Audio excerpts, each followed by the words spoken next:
This episode is sponsored by Cohesity. Cyber resilience isn't just about getting systems back online. It's about keeping your business operating when disruption strikes. That's the idea behind the Minimum Viable Company, or MVC, a trusted operating core for recovery.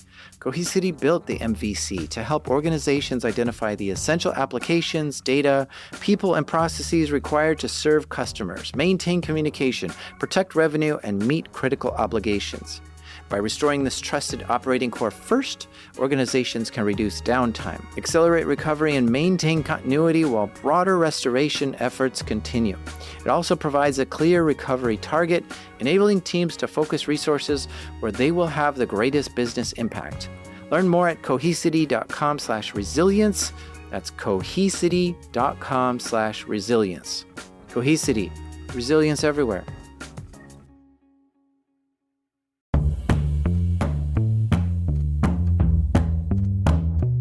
There's a big list of all known security vulnerabilities for computers.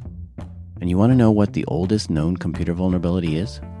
The oldest I could find is weak default passwords. This has been a known vulnerability since 1969. Specifically, computers sometimes have the username admin with the password also admin. And the computer doesn't ask you to change it when you buy it. So it can stay that way for a long time, years. And many computers after that also use admin as the default username and password. And over the years, many hackers have been able to get into many systems that they didn't own using this basic username and password. So now, it's been 40 years since we became aware of this security weakness. Surely, by now, this weakness has been resolved, right? And there aren't any computers in the world that have this username and password anymore, right? Right? I sure hope so. This is Darknet Diaries. True stories from the dark side of the internet. I'm Jack Resider.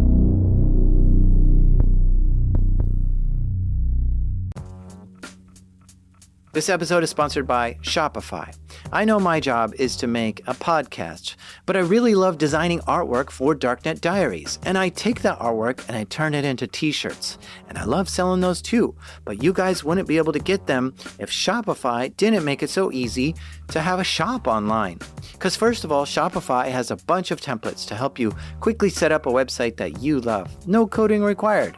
It's amazing seeing your merch on a professional-looking site for the first time. And then after you've set up your site with Shopify, you get to take advantage of Shopify checkout. Customers get to check out quickly and easily, and you get to hear. All you need is the idea. Shopify handles the rest. If you're serious about hearing your first, start your free trial at shopify.com/darknet today. You heard that right. Start your free trial today at shopify.com/darknet. That's shopify.com/darknet. This episode is sponsored by Delete Me. Have you ever thought, I should really be doing something to protect myself from stalkers, scammers, and hackers, but you're not sure what? Here's what you should do. Go to www.joindeleteme.com/darknetdiaries and enter code DD20 and you'll get 20% off Delete Me. And a few years ago I signed up and Delete Me got busy scouring the internet for my name and gave me reports on what they found and deleted stuff. Take control of your data and keep your private life private by signing up for Delete Me. Now at a special discount for my listeners, get 20% off your Delete Me plan when you go to www.joindeleteme.com/darknetdiaries and use promo code DD20 at checkout. The only way to get 20% off is to go to www.joindeleteme.com/darknetdiaries and enter code DD20 at checkout.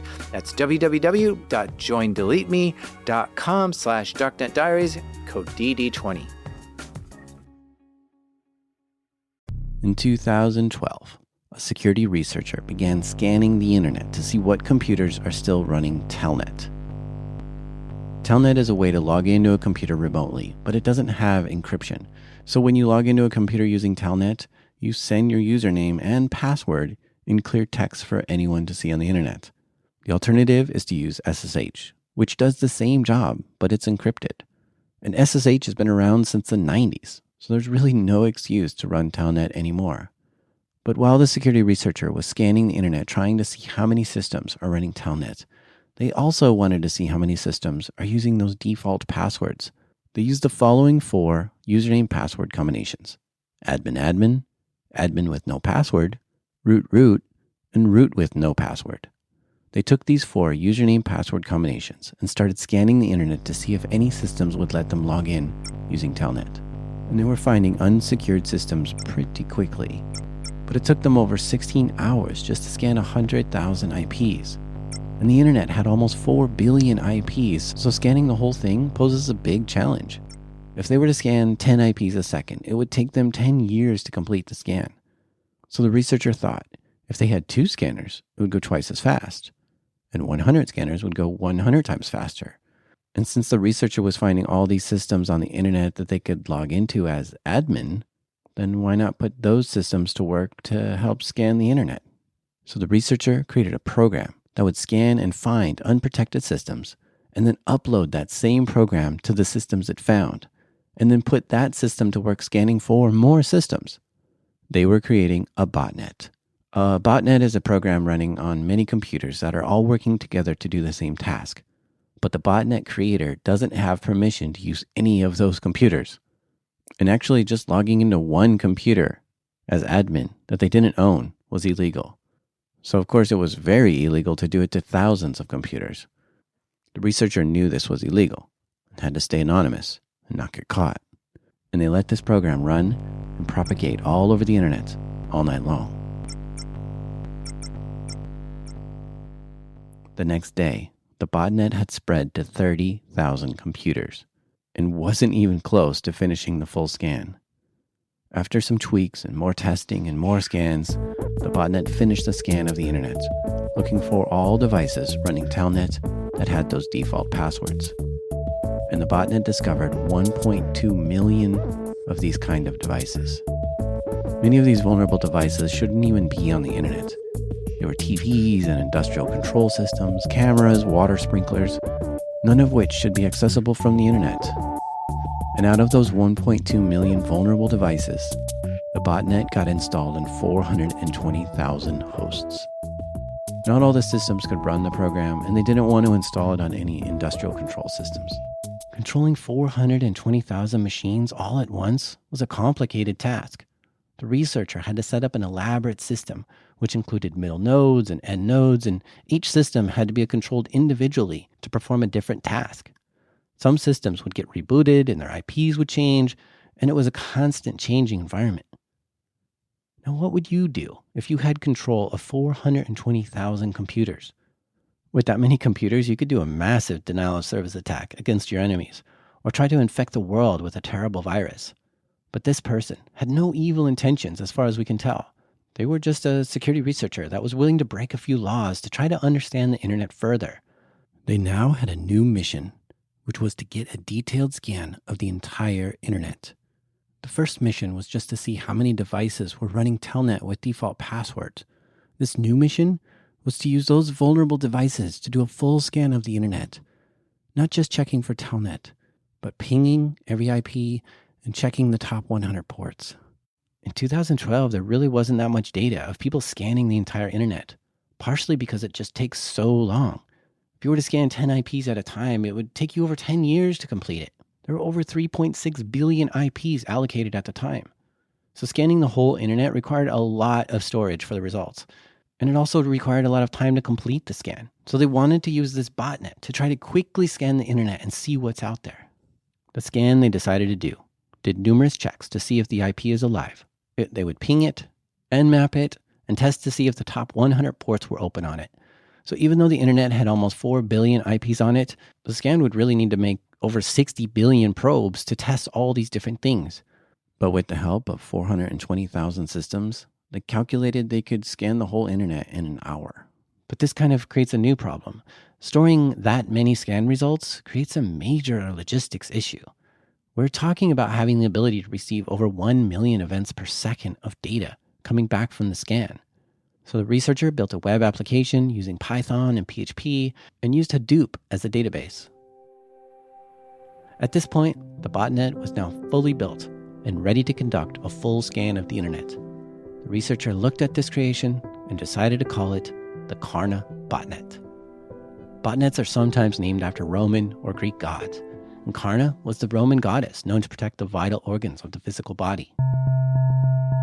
While the researcher was setting up the botnet, they noticed something strange. They were finding someone else was also building a botnet and using the exact same vulnerabilities. And they were finding this other botnet on the same computers that the Carna Botnet was installed on. It was known as the Adra botnet. But the Adra botnet had malicious intent. It was being used to take down computers and did bad things.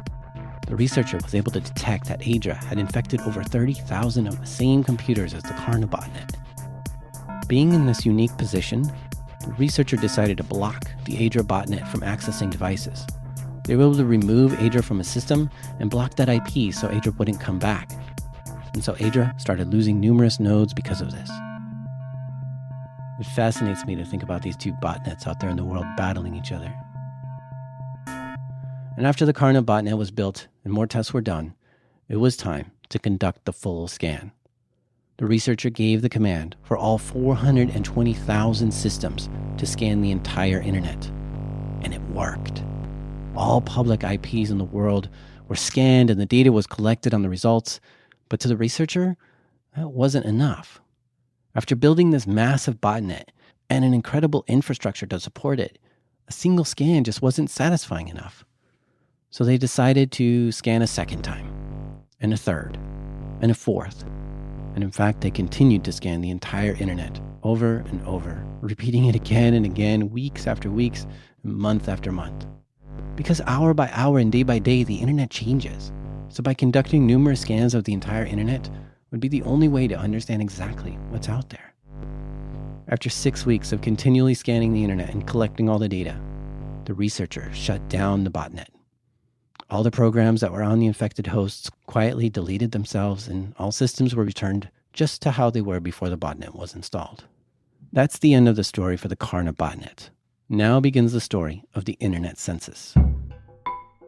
With all these billions of probes and data points collected from the Carna Botnet, it was now time for the researcher to pour through all this data and try to make sense of it. The researcher called this project the Internet Census of 2012. Because there was so much data, it was not easy to figure out what to do with it. The researcher analyzed and calculated and reviewed the data in numerous ways. Now, I think what this researcher did next was absolutely brilliant. Yes, the work they did up to this point was brilliant as well, but if they just published this data in a big spreadsheet and 40-page report, it would just probably have gone unnoticed. All this data that's in the database is interesting, but it's boring to read. It's like reading a really dry technical book that's just too long. Regions of the world are assigned a range of IP addresses. Africa gets one block, US gets another, and so forth. But even more specific states and cities are also given IP address ranges. So the researcher started adding geographic locations to all the data they collected. Geo-IP lookups were done on every IP address to determine where that computer was in the world. Eventually, the data started to tell a story. The data was showing which IPs were online and where they were in the world. So the researcher compiled all this location data and placed it over a map of the world. And this had amazing results. The security researcher compiled all the data and published it anonymously for the world to see. This included a lot of details on how the Carna Botnet was created, as well as how all the data was collected, and of course, the map of all the computers in the world.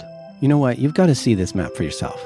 If you can, right now, stop what you're doing, go to darknetdiaries.com, find episode 13, and let's take a look at this map together. I'll pause for a minute for you to load it.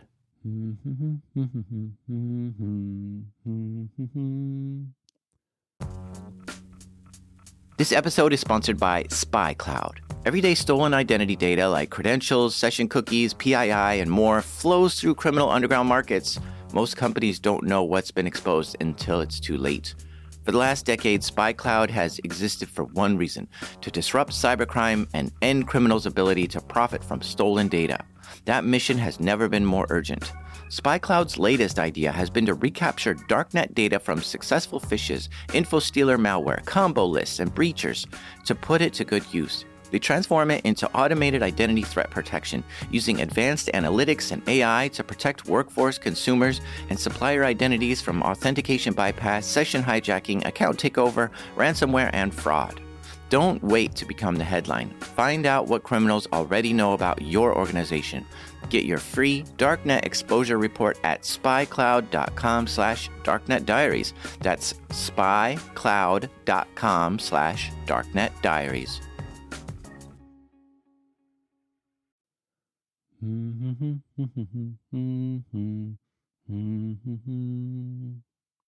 Okay, on the map, you'll see lots of dots. There's a dot on the map for every computer and location that was in the database. And there are billions of dots. It's hard for me to describe it. It's truly a case where the data is beautiful and brilliant and magical, but that probably doesn't describe anything. So I took a trip to my local hackerspace and asked some friends to describe it. It's pretty. That's true. It is pretty. That's insane. That's pretty cool. Pretty cool. Wow. There's a lot of dark areas. No real surprise. This is impressive. Pretty colors. It looks remarkably densely internet-y. Technology. The amount of technology that is on this planet just in a glimpse is insane. I didn't expect Brazil to have that much. Brazil's a lot Yeah. denser than I expected it to be. Absolutely. Seems kind of surprising that Europe seems to have a greater concentration than the United States. Yeah, no, I would have expected the United States to be a lot more red than that. The map they are looking at has billions of dots all over the globe. And in regions that have a high concentration of computers online, they show up red and very bright. And in regions that have a low number of computers, they show up blue. And areas that have no computers are completely dark. The brightness of America doesn't surprise me at all. Like Australia is like the coasts are lit up, and I know that Australia is really barren in the middle. It's mostly desert, but it's still nuts to see how tightly packed it is towards the water. But New Zealand is amazing. It's like the whole thing. Look at the islands in the Caribbean, and I mean they look almost like they're forming a contiguous line of land all the way up to Florida. I'm looking at bright spots in the middle of the water, and I'm thinking about what that means. But this map is even more amazing than just dots on the world. The researcher had so much data from scanning the internet over and over and over that they were able to create an animated map showing the daytime-nighttime cycle. And along with this animation, we can see what hour of the day different regions of the world come online and go offline. I'm watching the sun shadow pass over the lights and matching that up. What I'm seeing is that when you look at it, you're seeing it how it lights up. It lights up in like almost a cascade. It goes from bottom to top in a wave basically, and how it lights up. It's really interesting. Italy goes full load earlier than the rest of Europe. Yeah, it's almost like Italy is a couple hours ahead of the rest of Europe because it surges earlier and it drops off earlier. Middle of Australia, there's a huge area where there's no computers turning on and off. Notice how also bright that India is. I love that when you go way up north, like North Pole, Greenland and stuff, you still see activity like way, way out. Can we zoom in? Everybody who I showed this map to marveled at the magnificence of the data they were looking at. Some people noticed Los Angeles comes online about the same time as New York. Some people noticed it's completely dark in North Korea. And other people saw that Canada, Russia, and the northern parts were all dark, except Scandinavia. Even at extreme northern latitudes, it's lit up. Because the security researcher created such a beautiful map to display the data collected, this map went viral and spread across the world, and everyone got to marvel at how big the internet was. This is the first map of the internet, and it amazed us all. And now, a half-decade later, I still see this map pop up in my social feeds from time to time with someone new discovering it and swooning over its beauty. Most people see this map and have no idea what it took to create it. But because of how beautiful the map is, to them it doesn't matter how it was created. It's still marvelous and worth spending a minute to look at. The creator of this botnet remained anonymous, and nobody ever openly took credit for this. This is because even though the Carna Botnet had good intentions, it was still illegal since it uploaded and ran programs on machines that weren't owned by the researcher. So the botnet creator had to stay hidden and anonymous after publishing the data. And this story probably would have ended right here if it wasn't for one person. My name is Parth Shukla. I'm currently a security engineer at Google here in Switzerland. Previously, before Google, I used to work for AusCert, the Australian Computer Emergency Response Team based in Brisbane, Australia. When I first read about this, I had just started working for AusCert. It was my first month. This is my first IT security job ever. I was still studying at the time. I still hadn't graduated. So I was the newbie. I read this thing. I went, well, this is interesting. I don't know what we're supposed to do. I'm looking for guidance from kind of the senior people because I'm not sure what the standard response procedure is within the company. And I think someone suggested just email the guy. And I went, what? And they're like, yeah, just email him. Maybe he'll give you something. I think it was actually in jest. They made a joke. It was like, yeah, as if you're going to hear back. And I'm like, okay, I guess I can do that.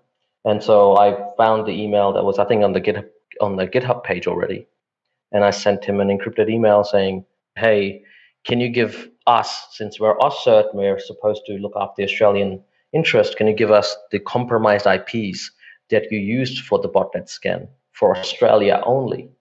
And I got back a response that said, actually, you're the first person to contact me, and here is everything. I was pretty shocked. So that's how that started. When he read about the Carna Botnet, there was one thing that stood out to him. Those 1.2 million systems that were on the internet running Telnet and using default passwords. He thought there should be no reason for this many unsecured devices to be out there. And he wanted to understand that problem further. And when he asked the botnet creator for just the vulnerable devices in Australia, the researcher gave Parth the full list of all 1.2 million vulnerable devices. So the data itself was about 882 megs of, it was big text file that was formatted with tabs, and it's just basically contained MAC addresses, manufacturers, RAM, uname, CPU info, IPs, country codes of all the devices, approximately 1.3 million. Parth got busy trying to make sense of the data. First, he did everything he legally could do to verify the data. And he organized the data in different ways, figuring out which countries had the most vulnerable systems and which manufacturers were responsible for creating the most vulnerable devices. And to me, this indicated, for example, the manufacturer indicated this was like a systemic issue. They were building and shipping devices that were vulnerable from the factory, and they were shipping them en masse. And that's why there were this one or two manufacturers. I think there were 3 really big manufacturers that were overrepresented in the data set. And for the IPs, it was a little harder because certain countries were overrepresented, but they also had more devices allocated to them globally anyway. So percentage-wise, they were not that bad. So actually, one of the things that I did in my research paper is I tried to figure out how easy it would have been to find a vulnerable device. So if you started scanning a random IP range in a particular country of interest, how long would it take you?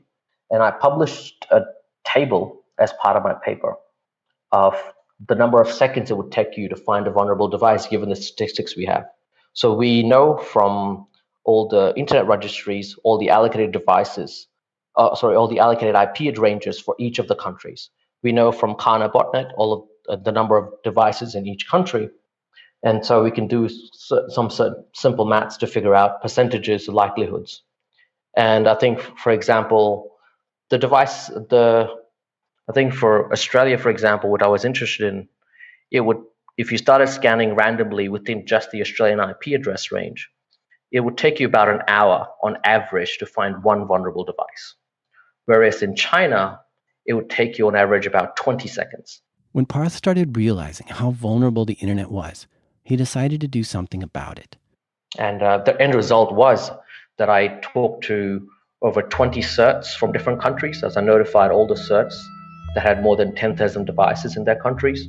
and I actually emailed them the copy of the relevant data. So for example, for the US, I would have sent them a copy of all the US compromised devices. For China, I send them all the Chinese compromised devices.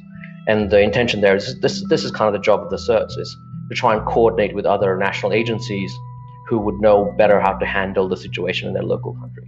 So the Chinese would know, okay, which manufacturers or which carriers they should go talk to, and they have their own national contacts.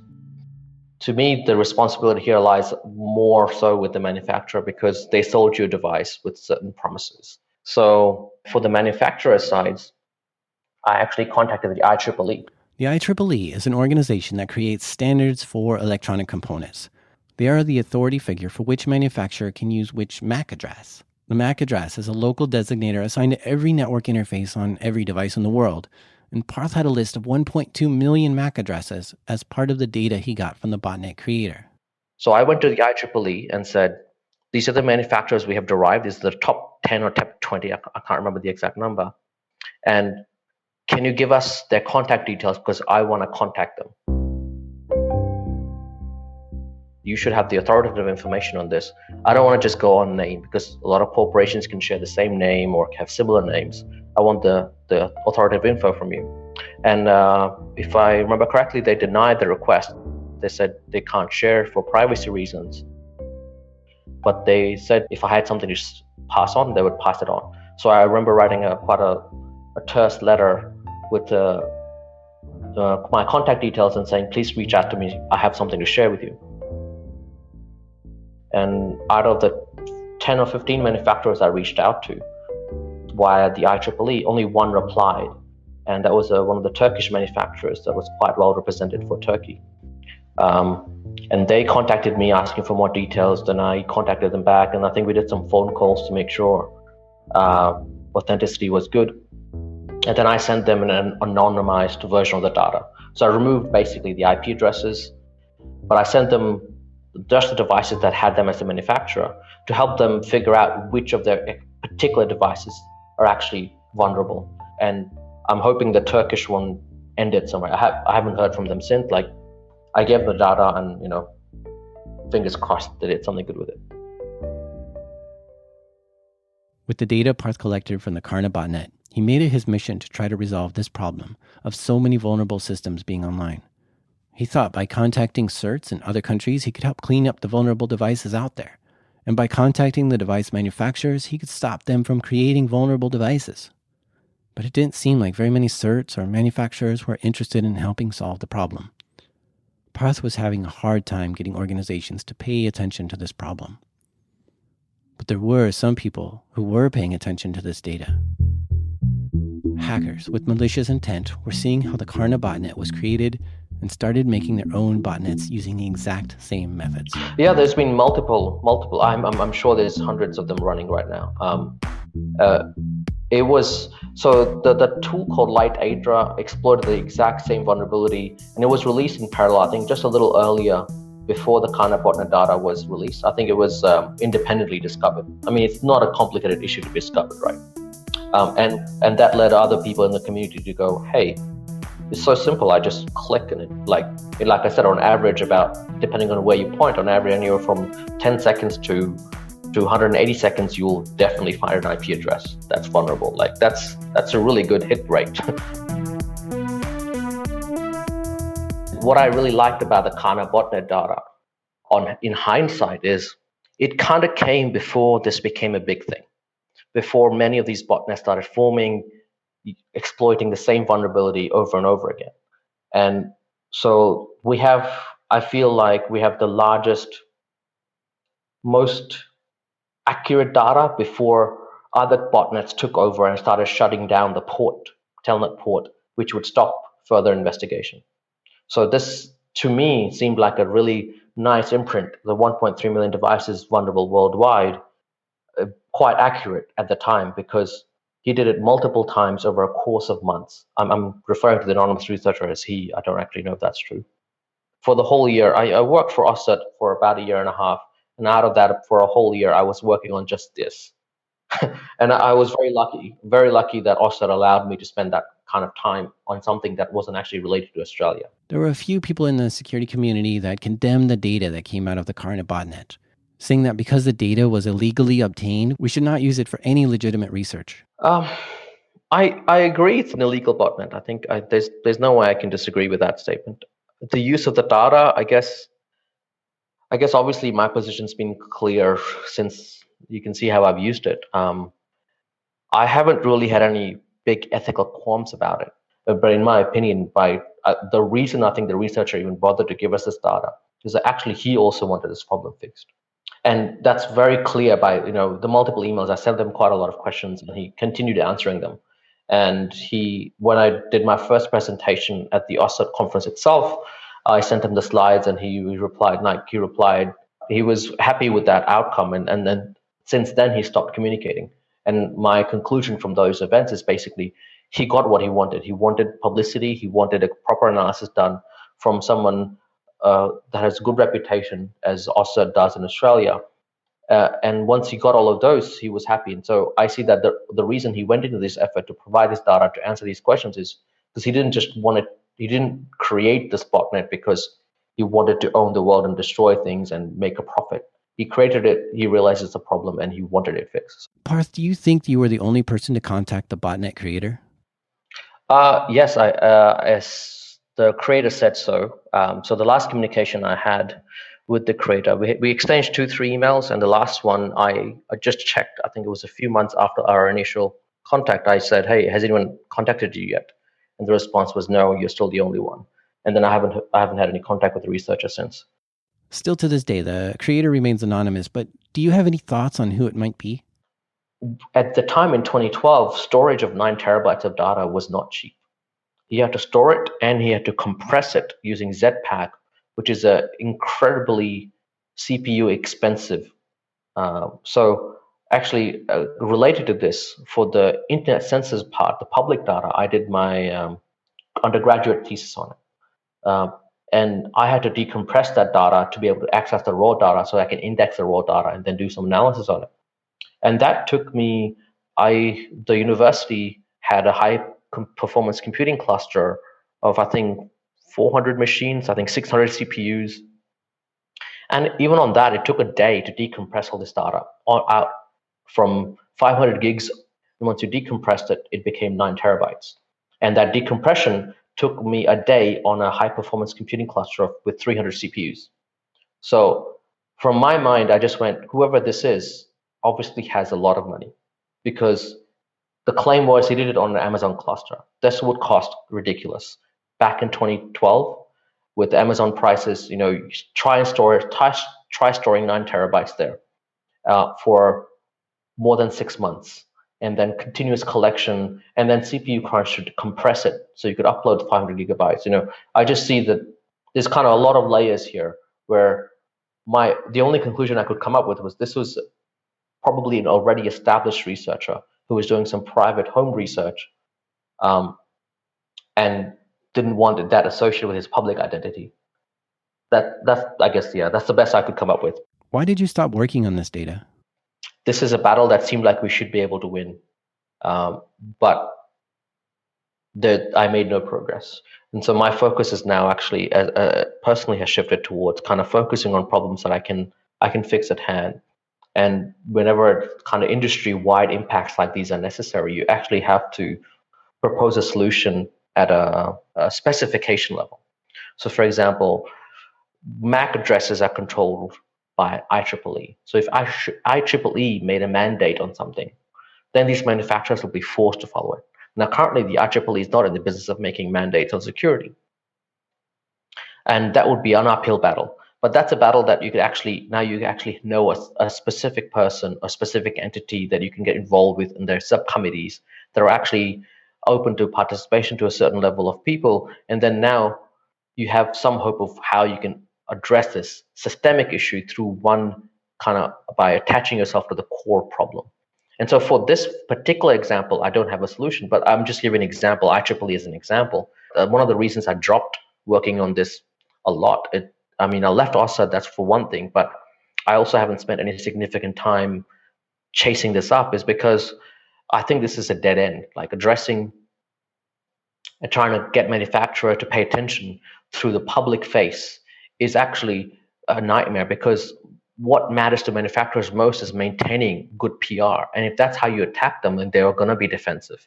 So the way to get the problem fixed, if that's what you really care about, is to go through the back channels, so to find the engineers, to find the people who know what it is, who actually make these designs. And a lot of times what I find, and this is, there is a tendency in security to go that, look at these developers, they don't know what they're doing, they're idiots, right?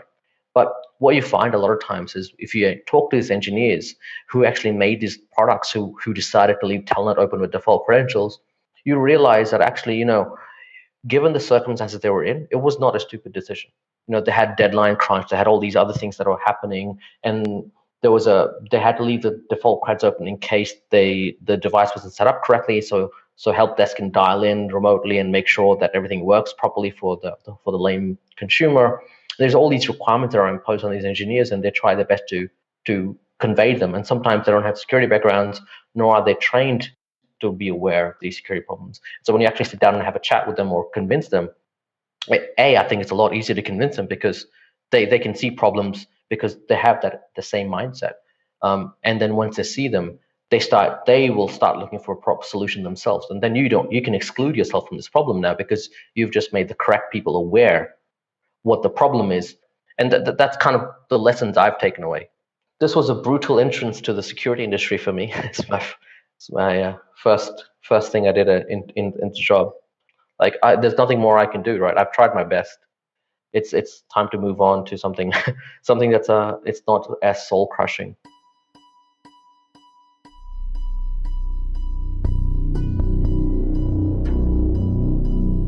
You've been listening to Darknet Diaries. For show notes and links, check out darknetdiaries.com. There you'll find the full animated map of the internet census, as well as all the research that Parth has published, including his full presentation. A very special thank you to Ted, Gregory, Barry, Kurt, Curtis, Jen, Shanti, Alan, Zach, Michael, and Carlos, which were the voices you heard commenting about the map. This show is made entirely by me, Jack Resider. Hey, are you learning to program in Python or want to learn? I've got something for you. I put together a Python cheat sheet, which is a single page of the most common Python commands. It's a perfect reference guide to print out and have handy for when you need to look up the syntax of a command. I made this for myself when I was learning to program in Python. And when I made it, I ran it by the Python community and got an overwhelming positive response. I even added some of their suggestions to improve it. You can download this Python cheat sheet at darknetdiaries.com.